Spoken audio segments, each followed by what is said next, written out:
Aïe oh la bongo la famille, j'espère que vous allez bien. Moi sur ce ça va super bien. J'espère que vous avez regardé l'épisode 6 de Death March Kara Hajimaru parce qu'on va en parler juste là, juste après l'intro.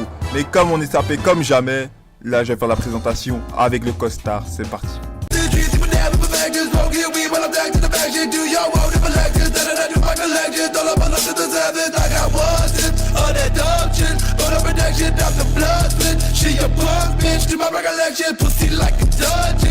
Donc frérot, c'est vrai que je t'avais dit qu'on allait passer à l'épisode 6 directement, mais d'abord je dois vous expliquer dans l'épisode 5 ce qui s'est passé parce que il y a eu quelque chose qui m'a évoqué alors. Donc Arisa nous expliqua que Satou est la deuxième personne qu'il rencontra dans le jeu. Parce qu'en fait, Satou, tu sais, comme lui, il est au Japon, et comme quoi il est arrivé dans le jeu virtuel. Donc, elle nous a expliqué que la fille qui s'appelle Lulu, elle aussi, elle vient du même monde que Satou.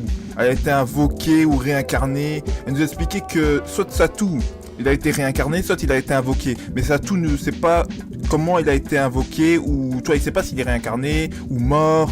En fait, il sait pas. Donc revenons à nos moutons, parlons de l'épisode 6. Donc dans l'épisode 6, je vais pas te raconter tout ce qui s'est passé vraiment au début parce que au début c'était vraiment très mort. Donc je vais te parler de tout ce qui s'était passé dans le moment de l'action.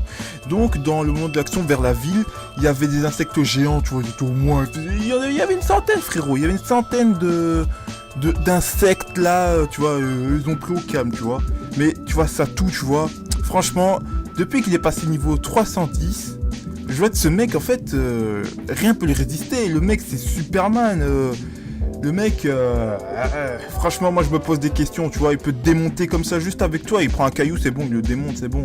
Tu vois, lui, c'est vraiment Superman, mais en version RPG, non, MMORPG japonais, tu vois. Mais franchement, ce que j'ai bien aimé, c'était que, voilà, on a vite fait un combat, mais les combats ne sont pas... tu vois, les combats sont dynamiques. Mais ils sont... Comment te dire que c'est genre... Dans un seul épisode, tu vois, dans un seul épisode, il n'y a pas d'action. Dans un autre, tu vois qu'il y a de l'action. Alors, c'est ça qui me dérange un tout petit peu et que je trouve assez dommage. Mais bon, peut-être, voilà. Peut-être il veut pas donner vite fait de l'action. Peut-être il veut donner aussi plus quelque chose de romantique, je ne sais pas. Mais aussi pour préciser dans l'épisode... En fait, toutes les filles qui sont avec lui, ils ont tous 13 ans. Et lui, il a entre 15 ans. Donc, considère-toi que c'est des lolicons. Et aussi, dis-toi que s'il sort avec des lolicons, c'est un pédophile. C'est tout.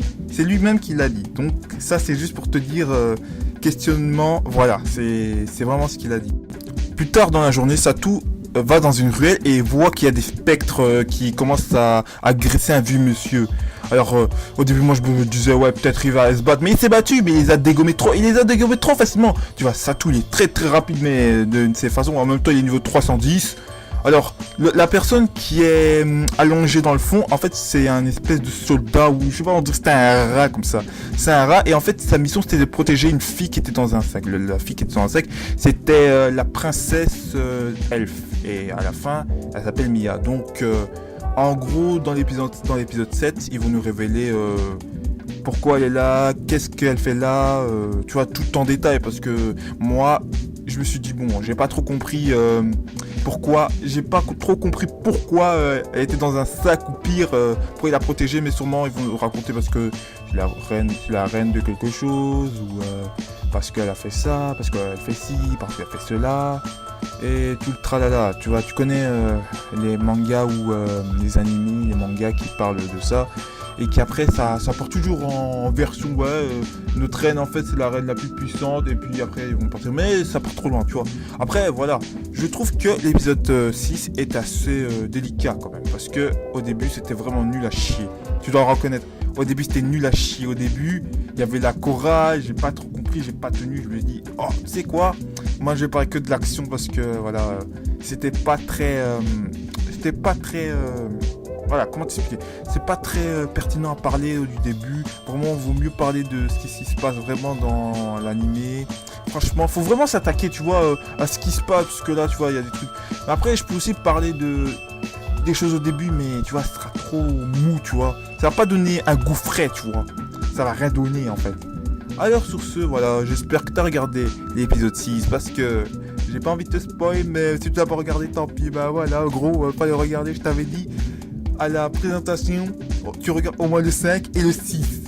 Et j'espère que tu l'as fait frérot. Bah voilà, on se retrouve vers l'épisode 7. J'espère que l'épisode 7 il va nous donner quelque chose parce que là c'est encore un peu trop loin. Il nous reste plus trop beaucoup d'épisodes parce que je pense que ça se finit à 12. Eh oui, à 12 hein. Un manga comme ça va pas se transformer en Black Clover avec 100 épisodes je crois ou plus loin, tu vois. Non, ça passe vraiment ça. Des mangas comme ça c'est entre 15 et 12. Il y aura jamais ou 10 des fois parce que l'auteur peut arrêter. Donc sur ce, n'oublie pas de mettre ton plus gros pouce bleu. Bon, le pouce bleu en fait sera pour la mort de C17 parce que ça m'a trop choqué franchement. Mais un pouce bleu pour la mort de C17 et aussi pour cette vidéo parce que moi j'aime bien vous présenter des petits mangas, j'aime bien voilà vous parler tout ça tranquille et tout. Donc les frérots, sœurettes, Noko, tonton et les Mdoki là qui se cachent là, les petits haters, les Mdoki. Je vous fais un gros bisou là. Et voilà, moi je vous dis allez, tchané frérot. Et j'espère que vous allez liker cette vidéo et vous abonner et partager à vos frérots et vos confrères. Allez sur ce, tchané, ciao sou. We were broke with wrist yeah, I put that on my mouth. Eminem, them a struggle. I got two bitches that kick each other. All my houses got red. Now he can understand. I was drinking that drink. Half a million on the way. I was never drinking words. Masked up like the purge.